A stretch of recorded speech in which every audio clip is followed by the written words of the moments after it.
আল্লাহকে বাদ দিয়ে তোমরা যাদেরকে অংশীদার সাব্যস্ত করেছ, তোমরা সবাই মিলে আমার বিরুদ্ধে ষড়যন্ত্র করো। অতঃপর কোনো অবকাশ দিও না।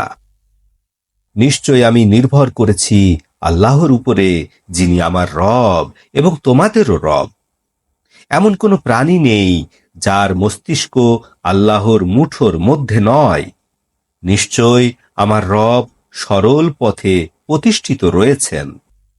যদি তোমরা ফিরে যাও, তবে তোমাদের কাছে আমি যা নিয়ে প্রেরিত হয়েছি, নিশ্চয় আমি তা তোমাদের কাছে পৌঁছে দিয়েছি। এবং আমার রব তোমাদের পরিবর্তে অন্য জাতিকে প্রতিনিধি নির্বাচন করতে পারেন। তাতে তোমরা তার কোনো ক্ষতি করতে পারবে না। নিশ্চয়ই আমার রব সবকিছুর রক্ষক। অতঃপর যখন আমার আদেশ আসলো, আমি হুদকে এবং তার সাথের ইমানদারগণকে আমার দয়ায় মুক্তি দিলাম এবং তাদেরকে ভয়ঙ্কর শাস্তি হতে মুক্তি দিলাম। এ হচ্ছে আদ জাতি, যারা তাদের রবের নিদর্শনগুলি অস্বীকার করেছে, রাসূলগণের অবাধ্য হয়েছে এবং প্রত্যেক অহংকারী আল্লাহর বিরোধীদের অনুসরণ করেছে। ইহকালে তাদের উপরে একের পর এক অভিশাপ বর্ষিত হতে থাকবে এবং কিয়ামতের দিবসেও।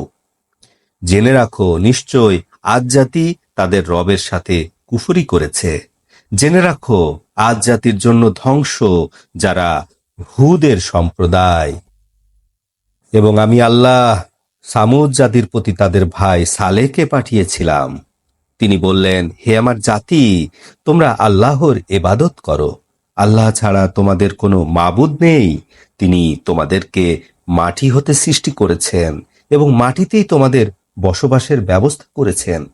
তোমরা তার কাছে ক্ষমা প্রার্থনা করো, অতঃপর তার দিকে তোমরা ফিরে যাও। নিশ্চয় আমার রব নিকটে অবস্থান করেন, ডাকে সাড়া দেন। তার জাতির লোকেরা বলল, হে সালেহ, এর আগে তুমি আমাদের কাছে বড় আশার বস্তু ছিলে। আমাদের বাপদাদারা যার ইবাদত করত, তুমি কি তা হতে আমাদেরকে নিষেধ করছো? নিশ্চয় তুমি আমাদেরকে যেদিকে ডেকেছ এবং সে বিষয় আমরা সন্দেহ এবং দ্বিধাদ্বন্দ্বের মধ্যে আছি। সালেহ বললেন, হে আমার জাতি, তোমাদের কি ধারণা, যদি আমি আমার রবের পক্ষ হতে উজ্জ্বল প্রমাণের উপরে এবং আমাকে যে রহমত দান করা হয়েছে তার উপরে প্রতিষ্ঠিত থাকি? অতঃপর কে আমাকে আল্লাহ হতে রক্ষা করতে পারে যদি আমি তার অবাধ্য হই? তোমরা আমার ক্ষতিসাধন ছাড়া কিছুই করতে পারবে না। এবং হে আমার জাতি, এই হচ্ছে আল্লাহর উটনী, তোমাদের জন্য একটি নিদর্শন, একে ছেড়ে দাও।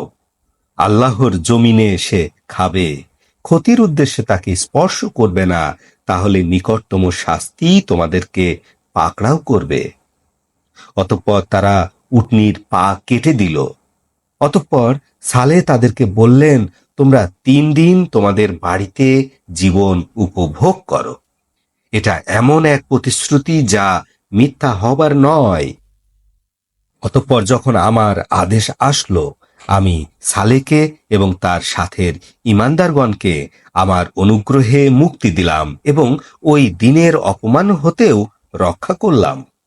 নিশ্চয় আপনার রব শক্তিশালী ও পরাক্রমশীল।